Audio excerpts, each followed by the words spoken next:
Hello Q-Steppers and welcome to another tutorial in the series of How to in R.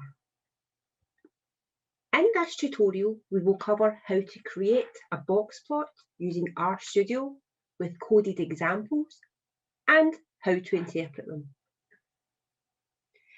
The examples used have been created using the most recent data release of the Scottish Index of Multiple Deprivation, which covers a series of deprivational indicators for each data zone in Scotland.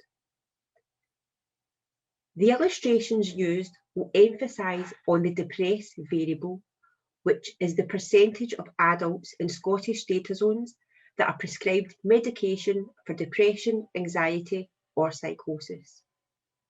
The basic box plot will include the overall for Scotland before illustrating the difference of urban and rural classification, then also by local authority. The box plot shows what we call 5 summary statistics: the minimum and maximum values, the median, and the first and third quartile. Other reasons to use a box plot is to check if there are any potential outliers in your data or if the data appear to be skewed.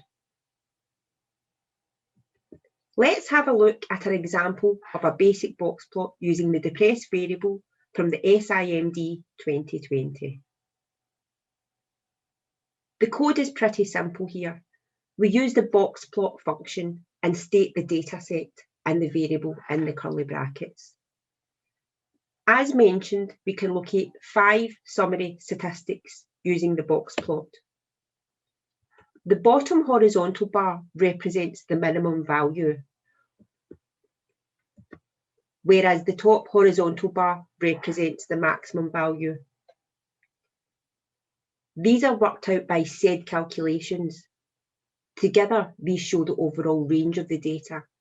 So in this case, the minimum value is around 2 and the maximum value is around 47. The bottom line of the box signifies the first quartile, which is around 15 in this case. This means that the first 25% of the data points are equal to or under 15. The thick line inside the box represents the median, which is the midpoint of the data, and is 19 in this case. The top of the box is the third quartile, which represents up to 75% of the data points.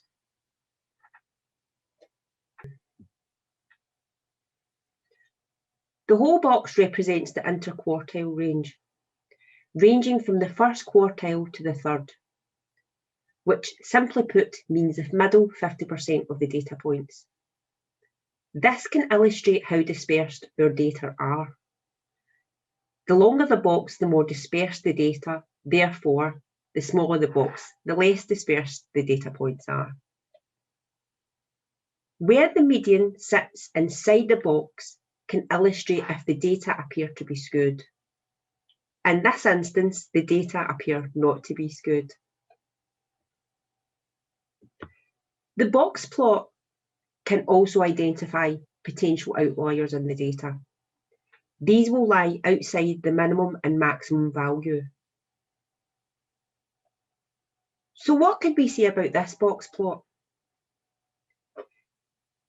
The median percentage of adults prescribed medication for depression, anxiety or psychosis in Scottish data zones is 19.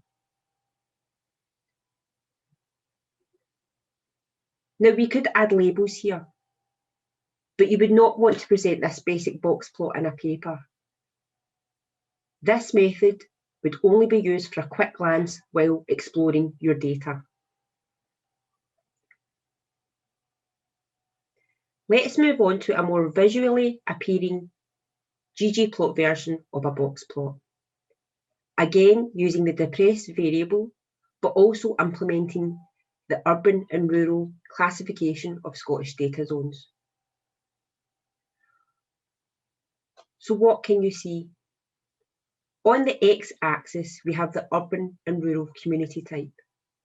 and the y-axis represent the percentage of people prescribed medication. To interpret the box plot, you need to consider what the research question is. In this case, it could be, do urban or rural communities have a higher prevalence of people prescribed mental health medication for anxiety, depression, or psychosis in Scotland?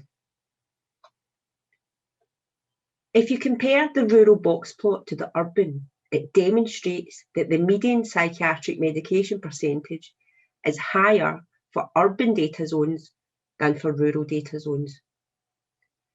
Additionally, we see that the interquartile range for urban data zones is wider than for rural data zones. We can also see that the rural level data appears to be slightly skewed. We can therefore conclude that urban data zones in Scotland have a higher prevalence of citizens prescribed mental health medication for depression, anxiety, or psychosis. Now let's have a look at that ggplot code for this graph and break it down. So this is the first line of the code. The first line sets the environment. The code is basically saying we are going to make a ggplot graph using the SIMD 2020 dataset that is in our global environment. The second line states which type of geometric object we are going to create. In this instance, it's a box plot.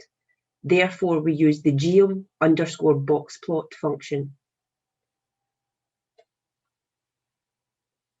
We then map out the aesthetics of the graph, stating the x and y axes. We place the x-axis first, so the u_r.fact variable, which is the labelled version of the urban and rural classification. Now remember, your label variable must be classed as a factor variable in R. Then secondly, we state the y-axis, which is the depressed variable. The labs function places all the titles for the various elements of the plot. So for x-axis, we have labelled community type. The y-axis, we have percentage of people prescribed psychiatric medication. We have given a main title of psychiatric medication by urban rural Scottish data zones.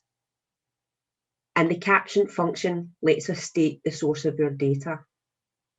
Remember, if using secondary data, it is best practice to state the source on your graphs.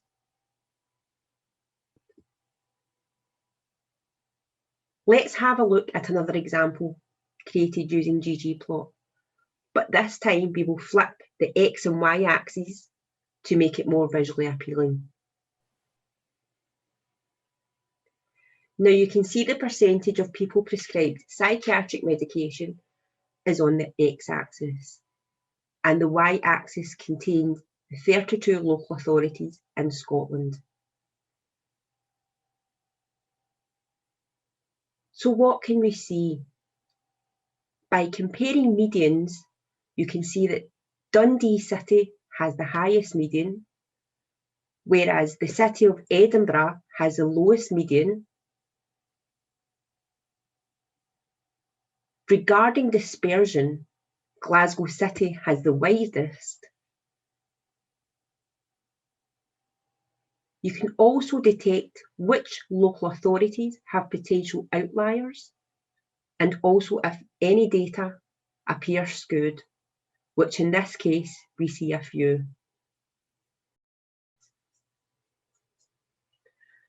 So how did we flip those axes?